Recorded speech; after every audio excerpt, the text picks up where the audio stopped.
Hello brothers and sisters, welcome to another episode here on Dangerous African Confessions HD.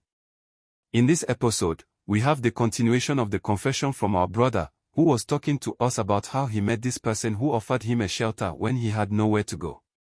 I know this confession will cause us to think twice about all the people going about in fancy cars and having too much money to their names. This video is not to suggest that anyone that has money got his or her money from evil sources. But this is to reveal to you what some do in order to make money for themselves. Our brother talks about his life growing up, and how he got himself into this life. What happened and what did he do to enrich himself this much? And at what cost is this wealth given to him? To understand this whole thing and get to know the truth behind his wealth, let us now go and listen to what our brother has for us. And please don't forget to subscribe, like and share this video so that others can listen to it. After that night, he came to the hotel the next day and asked that I come home with him. Since he was willing to help me, I asked him why he wanted to help me. He looked at me and I saw tears in his eyes. He then told me that he has been in my position before. And when he saw me that night, something in him was telling him to come closer to me and find out about me. And that is the reason why he followed me to the shop.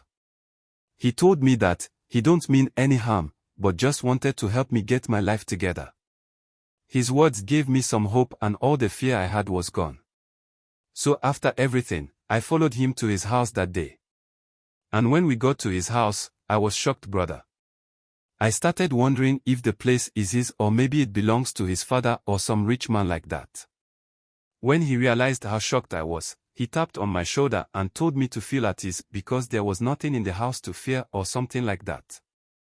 I told him I was just surprised he says his house. So I then asked him if truly the house belongs to him. He smiled and told me that I shouldn't think low about myself and life. Because it is not only for the elders to build mansions like this. He said that he owns the house and numerous properties in the city. I was shocked, brother. And if I tell you I didn't feel bad about myself, I would be lying to you. He wasn't all that older than I was. Even if he was, he would be like 2 or 3 years older than me. So he asked me that we should all go inside the house. There were other 2 cars that were also in the house, and he said they all belonged to him. That I will say was the first time I had an experience of how good living is and will actually be like. He didn't treat me like a stranger whilst I was in his house. He never did anything for me to feel like I don't belong there. He was practically doing almost everything for me. So I one day asked him to help me get a job to do so I can realize the reason why I came to the city in the first place. He then told me not to worry my head about doing someone else's job, whereas I can also make money and put up a business to employ others. This was something I had never thought of, because where I am coming from, I saw it to be so much of a difficult thing to achieve. He told me that if he has been able to work his way up in that manner, there was no way I could not get there too. But then, there is one thing I want to say, which is for whoever will be listening to my story.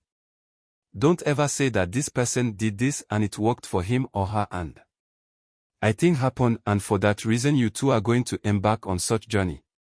You might not come back same again. This is exactly what happened to me and what changed my world into something more evil than I ever expected it to happen to me. I sometimes look at myself in the mirror and question my own life choices. I can tell you that I sometimes cry like a baby because of the things that I do or I have done on my way of trying to make money. It hasn't been easy for me at all, contrary to what some people think about me out there. What sometimes puts me into that mood where I go and cry in my closet is whenever someone tells me that, I wish that I was in your shoes or I wish I have what you have. I know if I tell them certain things, they might think or say, it is because I don't want to help them, that is why I am telling them that. But then, deep within me, I know I am telling the person the truth. It all happened when he said that he wanted me to be independent and be able to do things my own way. This he asked me a question about, if I wanted him to fish for me, or for him to show me how to fish and be myself. I told him that, if he so much want to teach me or show me how to go about fishing, I would be so much happy to get something and be able to feed my family back home. He told me that he was willing to help me, And so he gave me a book to read. And this book was about how to reprogram your mind about money. When I was done with the book, he took time to ask me what I think about the book. There were a series of questions that he asked me, and when I gave him the answers, he said that I should see life from the perspective of the writer. That day, he gave me another book. This book was dealing with how to also see nothing wrong about people and their ways of life. The only thing is to focus on what you want to have or achieve. I think he gave me about 5 books to read. When I was done with all the books, he then told me that there is so much hidden secrets of life that the normal human out there does not know. And it is those secrets and the ability to make money on your own terms is what he wants to give me. This, he said, will enable me to be my own king in my kingdom. Sometime after reading the books, he told me that he will introduce me to someone who will help me see who really I am made of and how to manifest everything I want into this reality. The time came and he introduced me to this man who he told me was his spiritual leader, who does things for him as far as his spiritual life was concerned.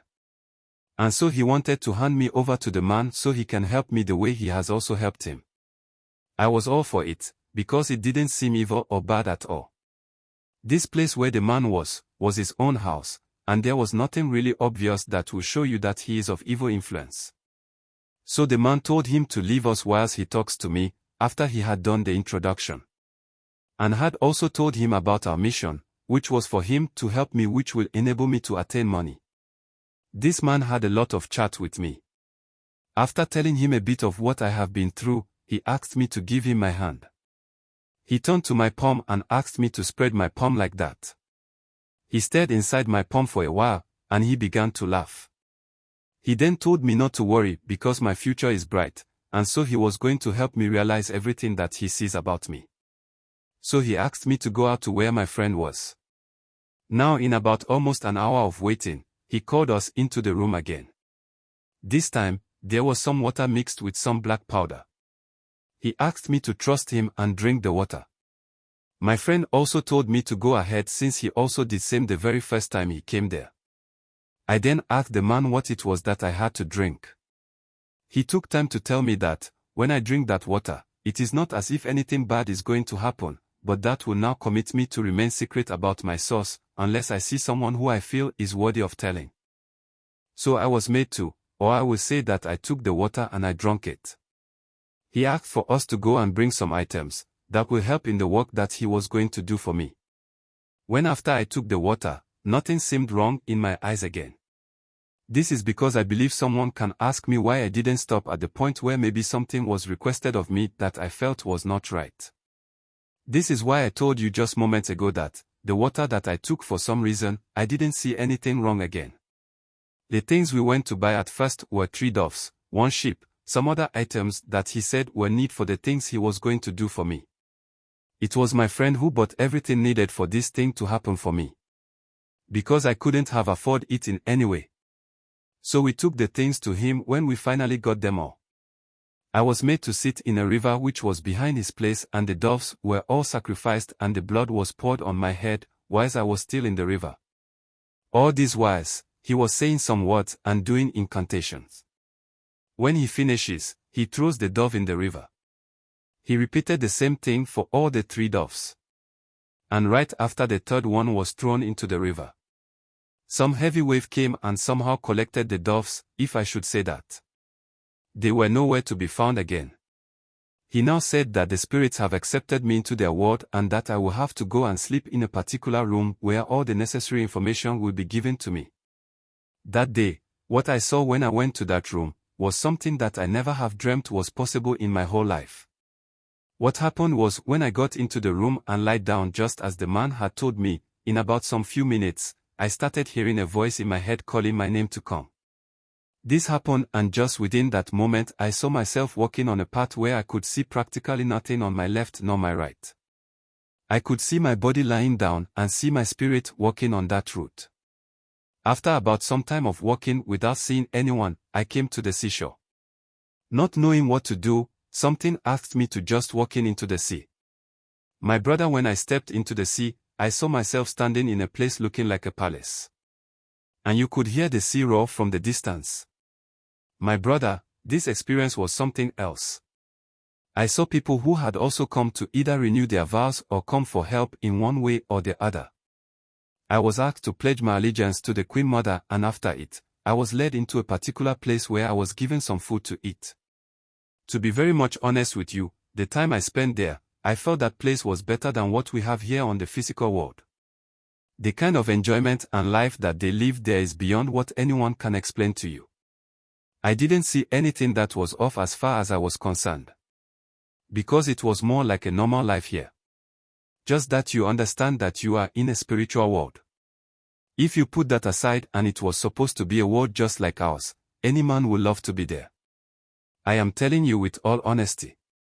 If you are someone who is into women, it is there that you will find the most beautiful and attractive women you can ever see in your life. The Queen herself, you cannot watch her twice. She's just as beautiful as the word itself. When I got to the place I was ordered to go, I was told that my first sacrifice has been done, and it has been accepted by the Queen and her elders. And I was told to choose what I was going to give as an annual gift to the benevolent Queen, who was going to bless me with what I want in my life. This was when it all became so much difficult for me. I was shown with the image of my mother in a plain place like that. And the person asked me if I wanted to use her as the first and last sacrifice. I told him no. And then my brother's picture also appeared, this one too I said no. This was when a lot of pictures were shown on the wall or plain like that. And the man said that since I couldn't offer any of the first two, it is required of me to make sure that at the end of every 2 years marking the date I went to the man, I will offer human blood as a sacrifice to the Queen. As soon as he said this, it was like if you watch these movies, just as the trains in the movies when terrorists captures the train, how they make it go fast, that is exactly how I saw myself put back into my body. I woke up and when I got out of the room that I was in, I saw my friend in a different attire, the same as the man who we went to for help. So I asked them what has happened. That was when I got to know that I had spent 3 days under the sea. But what shocked me was that, whilst I was there was nothing like I experienced night there. So I got to realize that, in their realms, there is nothing like time over there. So after everything I told them what I experienced there. This was when it was explained to me that I was supposed to offer blood of human as sacrifice to the Queen, same as what my friend does. That was the first time I got know of the things my friend does to maintain his money. I had gotten to this point and have done all that, so there was no point of crying over it. It had already happened and I needed to know and why I can go about my life. I was encouraged by the man and even my friend. My brother, this is what I do every 2 years. That is me having to either plan ways to get blood by luring women into a place and then do what needs to be done. Throughout this period of having money, I have not used any man for rituals. All I do is to lure women with money and then, it becomes easy for me to go ahead with them. So this brings me to why I wanted to share with you my story. It goes mostly to my sisters out there. Be careful with the kind of life that you live. The way you people are always after guys who have money is the same way it will end your life. I don't know why I now feel bad about all the things that I have been doing to my fellow human being. Maybe just maybe my life is coming to an end, but I only want to use this opportunity to warn anyone out there to also be careful when some say he or she will help you. Ask questions very well before you accept any form of help from them. Don't look at your present situation and follow blindly. Thank you, my friend and brother, for the chance to have this conversation with you. Thank you. Don't forget to please subscribe, share and like our videos. Kindly hit the notification bell so you will be the first to get notification to our videos when we upload. Like I always say, these are not just stories for story's sake. They are meant for us not to make these mistakes our brothers and sisters are making. That's why we share these stories with you. Just like we always do in this house, please let us also hear from you, our beautiful family members. Please let us hear from you. Let's listen to your views and concerns and comments in the comment section. Yes, just as we are here to share with ourselves what is going on out there, we do bring these conversations with you, our family members, to help their innocent brothers and sisters to realize what is happening out there, that they do not have any idea about, so that they can make their own decisions going forward in their day-to-day activities. Because the way the system has been, if you don't take care, someone will pretend to be the savior that you need in times of need and troubles. But then, they themselves will at the end of the day put you in a place where you so much have no idea in the first place. Please let us understand that shortcuts in making money is never a part of the human life. It is something that I believe the evil one has put in place to deceive so many innocent youth to end their own life and sell their souls. Be wise, my brothers and sisters. Because like he said in the beginning of his conversation with us, nothing in this world is for free. We shouldn't be deceived by this flashy lifestyle of the people that we see all over. It is not worth your life. We will bring you another mind-blowing confession from a sister in our next upload. Just stay tuned and hit the subscribe button if you haven't done already. And then hit the notification bell so you can get notified whenever we upload. I just hope that we honestly take the important lessons from these stories to better our lives and decisions. Stay blessed and be safe. Thanks for being a part of this growing family. Kindly share your thoughts with us in the comment section below. And if you are new here, please subscribe, like and share.